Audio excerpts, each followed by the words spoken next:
ನೋಡ್ರಿ ಕೆಲವೊಬ್ರ ಭಾಳ ಜನ ಏನೈತ್ಲ ಸಬ್ಬಸಿಗೆ ಪಲ್ಯ ತಿನ್ನಾಕ ಒಲ್ಲೆ ಅಂತಿರ್ತಾರೆ, ತಾಳ್ಸಿದ ಪಲ್ಯ ತಿನ್ನಾಕದು ಒಲ್ಲೆ ಅಂತಿರ್ತಾರೋ ಅಂಥವ್ರಿಗೆ ಏನೈತ್ಲ ಈ ಥರ ಮಾಡಿಕೊಟ್ರಂದ್ರೆ ಅವ್ರು ಇಷ್ಟಪಟ್ಟ ತಿಂತಾರೋ ಅಷ್ಟು ಭಾರಿ ಬೆಸ್ಟ್ ಅನ್ನಿಸ್ತತಿ.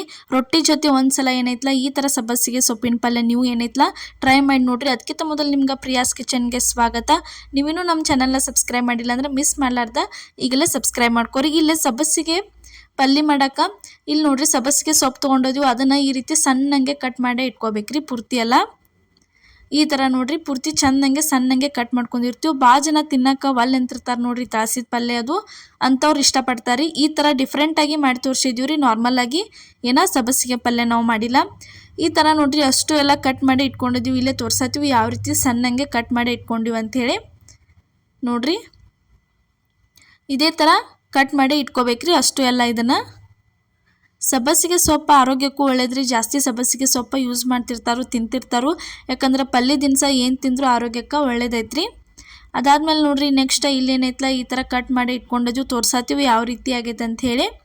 ಇದನ್ನೇನೈತ್ಲ ಒಂದು 3 ರಿಂದ 4 ಸಲ ಸ್ವಚ್ಛಂಗೆ ತೊಳ್ಕೊಂಡು ಬಂದಿದ್ದೀವಿ ರೀ. ನೆಕ್ಸ್ಟ್ ನಾವು ನೀರಿನೊಳಗೆ ತೊಳ್ಕೊಂಬಂದ್ಮೇಲೆ ಇಲ್ಲಿ ನೋಡ್ರಿ ಗ್ಯಾಸ್ ಮೇಲೆ ಒಂದು ಕಡಾವಂಗೆ ಇಟ್ಟಿದ್ವಿ, ಅದಕ್ಕೆ ಒಂದು ಸ್ವಲ್ಪ ಎಣ್ಣೆ ಹಾಕಿದ್ವು. ಎಣ್ಣೆ ಆದ್ಮೇಲೆ ನೋಡ್ರಿ ಒಂದು ಸ್ವಲ್ಪ ಸಾಸಿವೆ ಹಾಕತ್ತೀವಿ. ಸಾಸಿವೆ ಆದ್ಮೇಲೆ ನೋಡ್ರಿ ನೆಕ್ಸ್ಟ್ ಇದಕ್ಕೆ ಏನೈತ್ಲ ಒಂದು ಸ್ವಲ್ಪ ಜೀರಿಗೆ ಹಾಕತ್ತೀವಿ ನೋಡ್ರಿ. ಜೀರಿಗೆ ಆದ್ಮೇಲೆ ನೋಡ್ರಿ ಇದಕ್ಕೆ ಏನೈತ್ಲ ಒಂದು ಈರುಳ್ಳಿ ಕಟ್ ಮಾಡಿ ಇಟ್ಟಿದ್ವಿ ಸಣ್ಣಂಗೆ, ಅದನ್ನು ಸೇರಿಸಿದ್ವಿ. ಅದಾದ್ಮೇಲೆ ನೋಡ್ರಿ ನೆಕ್ಸ್ಟ್ ಇದಕ್ಕೆ ಪೂರ್ತಿ ಎಲ್ಲ ಚೆಂದಂಗೆ ಇದನ್ನು ಸ್ವಲ್ಪ ಫ್ರೈ ಆಗ್ಬೇಕ್ರಿ. ಅದಾದ್ಮೇಲೆ ಇದಕ್ಕೆ ನೆಕ್ಸ್ಟ್ ಏನು ಹಾಕತ್ತೀವಿ, ಬೆಳ್ಳುಳ್ಳಿ ಹಾಕತ್ತೀವಿ ನೋಡ್ರಿ. ಒಂದು ಬೆಳ್ಳುಳ್ಳಿ ಏನೈತ್ಲ ಒಂದು ಪೂರ್ತಿ ಗಡ್ಡಿನ ಹಾಕಿದ್ದೀವಿ ರೀ ನಾವು ಚೆಂದಂಗೆ ಸುಲ್ಲದ ಜಜ್ಜೆ. ಇದನ್ನು ಚೆಂದಂಗೆ ಫ್ರೈ ಮಾಡ್ಕೋಬೇಕ್ರಿ. ಬೆಳ್ಳುಳ್ಳಿ ಮತ್ತು ಈರುಳ್ಳಿ ಏನೈತ್ಲ ಪೂರ್ತಿ ಸ್ವಲ್ಪ ಕೆಂಪು ಬಣ್ಣ ಬರುತ್ತಾನೆ ಇದನ್ನು ಫ್ರೈ ಮಾಡ್ಕೋಬೇಕು. ಅದಾದ್ಮೇಲೆ ನೆಕ್ಸ್ಟ್ ಏನು ಹಾಕೋದಂದ್ರೆ ಇದಕ್ಕೆ ಹಸಿ ಖಾರ ಹಾಕತ್ತೀವಿ ನೋಡ್ರಿ. ಹಸಿ ಮೆಣಸಿನ್ಕಾಯಿ ಕುಟ್ಟೆ ಇಟ್ಕೊಂಡಿದ್ವಿ, ಅದನ್ನು ಖಾರ ತಂದ ಇದ್ರೊಳಗೆ ಸೇರಿಸಿದ್ವಿ. ಅದಾದ್ಮೇಲೆ ನೋಡ್ರಿ ನೆಕ್ಸ್ಟ್ ಇದಕ್ಕೆ ಏನೈತ್ಲ ಒಂದು ಸ್ವಲ್ಪ ರುಚಿಗೆ ತಕ್ಕಷ್ಟು ಉಪ್ಪು ಹಾಕಿದ್ದೀವಿ ರೀ. ಉಪ್ಪು ಆದ್ಮೇಲೆ ನೋಡ್ರಿ ಇಲ್ಲೇನೈತ್ಲ ಇಲ್ಲಿ ಶೇಂಗಾ ಏನೈತ್ಲ ಚೆಂದಂಗೆ ಸ್ವಲ್ಪ ಕೆಂಪು ಬಣ್ಣ ಬರೋ ತನಕ ಹುರಿದ ಅದನ್ನು ಈ ಥರ ತರಿಯಾಗಿ ಜಜ್ಜೆ ಇಟ್ಕೊಂಡಿದ್ವಿ ನೋಡ್ರಿ.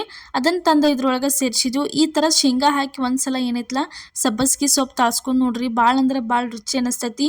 ಈ ಥರ ಜಾಸ್ತಿ ಯಾರೂ ಮಾಡಿರಂಗಿಲ್ಲ, ಇದು ಫಸ್ಟ್ ಟೈಮ್ನ ನಾವು ಈ ರೀತಿ ನಿಮ್ಗೆ ಮಾಡಿ ತೋರಿಸಿದ್ವಿ. ಈ ಥರ ಏನೈತ್ಲ ತರಿಯಾಗಿನ ಅದನ್ನು ನೀವು ಸಣ್ಣ ಮಾಡ್ಕೋಬೇಕ್ರಿ. ಇದು ಸ್ವಲ್ಪ ಚೆಂದಂಗೆ ಫ್ರೈ ಆದಮೇಲೆ ಇದನ್ನೇನೈತ್ಲ ಈ ಥರ ಸಬ್ಬಸಿಗೆ ಸೊಪ್ಪು ತಂದಿದ್ರೊಳಗೆ ಸೇರ್ಸಾತೀವಿ ನೋಡ್ರಿ. ಶೇಂಗಾ ಸ್ವಲ್ಪ ಚೆಂದಂಗೆ ಹುರ್ಕೋರಿ, ಅಂದ್ರೆ ಟೇಸ್ಟ್ ಆಕತಿ ಪಲ್ಯ ನೋಡ್ರಿ. ಈ ಥರ ಪಲ್ಯ ಎಲ್ಲ ತಂದಿದ್ರೊಳಗೆ ಸೇರಿಸಿ ಈ ಥರ ಏನು ಮಾಡೋದು, ಇದನ್ನು ಪೂರ್ತಿ ಎಲ್ಲ ಚೆಂದಂಗೆ ಮಿಕ್ಸ್ ಮಾಡ್ಕೋದ್ರಿ. ಇದಕ್ಕೆ ಯಾವುದೇ ಸೊಪ್ಪಿನ ಪಲ್ಯ ಆಗಲಿ ನೀವು ತಾಳ್ಸೋರು ಇದ್ರಂದ್ರೆ ಯಾವುದಕ್ಕೂ ನೀರು ಹಾಕೋ ಅವಶ್ಯಕತೆ ಇರೋಂಗಿಲ್ಲ. ನೀರು ಒಟ್ಟು ಯೂಸ್ ಮಾಡಬಾರ್ದ್ರಿ. ಈ ಥರ ಸೊಪ್ಪಿಗೆ ಏನೈತ್ಲ ನೀವು ಸ್ವಲ್ಪ ಉಪ್ಪು ಹಾಕಿರೋ ಸಾಕ್ರಿ, ತಾನೇ ಏನೈತ್ಲ ನೀರು ಬಿಡ್ತಿರ್ತೈತಿ. ಅದಕ್ಕೆ ಯಾವುದೇ ಕಾರಣಕ್ಕೂ ಇದಕ್ಕೆ ಏನೈತ್ಲ ಸಕ್ರೆ ಅಥವಾ ಮತ್ತು ನೀರು ಯೂಸ್ ಮಾಡಬಾರ್ದ್ರಿ, ಯಾವತ್ತೂ ಹಾಕಬಾರ್ದು ಪಲ್ಯ ತಾಳ್ಸೋದಿತ್ತಂದ್ರೆ. ನೋಡ್ರಿ ಈ ಥರ ಏನೈತ್ಲ ಪೂರ್ತಿ ಎಲ್ಲ ಚೆಂದಂಗೆ ತಾಳ್ಸ್ಕೋಬೇಕ್ರಿ, ಅಂದ್ರೆ ತಿರುವಾಡ್ಕೋಬೇಕು. ಇಲ್ಲೇ ಯಾವ ರೀತಿ ಪಲ್ಯ ಕುದಿಯಾತೈತಿ ನೋಡ್ರಿ. ಸಬ್ಬಸಿಗೆ ಸೊಪ್ಪ ಸ್ವಲ್ಪ ಏನು ಬೀದಿರ್ತೈತಲ್ಲ ಎಳಿದಿರ್ಲಿಕ್ಕೆ ಒಂದು ಸ್ವಲ್ಪ ಜಾಸ್ತಿನ ಕುದಿಸ್ಬೇಕ್ರಿ ಅದನ್ನು. ಈ ಥರ ಇಷ್ಟು ಮಾಡ್ಕೊಂಡ್ರಂದ್ರೆ ತಿನ್ನಾಕ ಮಸ್ತಂಗೆ ಏನೈತ್ಲ ರೊಟ್ಟಿ ಜೊತೆ ಅಥವಾ ಚಪಾತಿ ಜೊತೆ ತಿನ್ನಾಕ ಸಬ್ಬಸಿಗೆ ಪಲ್ಯ ಅಂತೂ ರೆಡಿಯಾಗೇ ಬರ್ತೈತೆ ನೋಡ್ರಿ. ಈ ರೀತಿ ಮಾಡಿಕೊಟ್ರಂದ್ರೆ ಒಂದು 2 ರೊಟ್ಟಿ ತಿನ್ನೋರು 3 ರೊಟ್ಟಿ ತಿಂತಾರೋ ಅಷ್ಟು ಟೇಸ್ಟ್ ಅನ್ನಿಸ್ತೈತೆ ರೀ ಇದು. ಇದೇ ಥರ ಇನ್ನೂ ಹಲವಾರು ರೆಸಿಪಿಗಳನ್ನ ನಮ್ಮ ಪ್ರಿಯಾಸ್ ಕಿಚನ್ ಚಾನಲ್ ಒಳಗೆ ಹಾಕಿದ್ವು. ಮಿಸ್ ಮಾಡಲಾರ್ದೆ ಹೋಗಿ ಒಂದ್ಸಲ ನೋಡ್ಕೊಂಬರ್ರಿ. ಹೊಸಬ್ರು ಯಾರೇ ಈ ವಿಡಿಯೋ ನೋಡತ್ತಿದ್ರೆ ಮಿಸ್ ಮಾಡಲಾರ್ದೆ ಸಬ್ಸ್ಕ್ರೈಬ್ ಮಾಡಿರಿ. ಇವತ್ತು ಮಾಡಿದಂಥ ನಾವು ರೆಸಿಪಿ ನಿಮ್ಗೆ ಇಷ್ಟ ಆಗೈತೆ ಅನ್ಕೋತೀನಿ ರೀ. ಇಷ್ಟ ಆಗಿದ್ರೆ ಮಿಸ್ ಮಾಡಲಾರ್ದೆ ಲೈಕ್ ಮಾಡಿ, ಶೇರ್ ಮಾಡಿ, ಕಮೆಂಟ್ ಮಾಡಿ, ಅದೇ ರೀತಿ ಸಬ್ಸ್ಕ್ರೈಬ್ ಮಾಡಿರಿ. ಇವಾಗಂತೂ ಸಪೋರ್ಟ್ ಮಾಡತ್ತೀರಿ, ಮುಂದೆ ಇದೇ ರೀತಿ ಸಪೋರ್ಟ್ ಮಾಡಿ. ಎಲ್ಲರಿಗೂ ನಮಸ್ಕಾರ.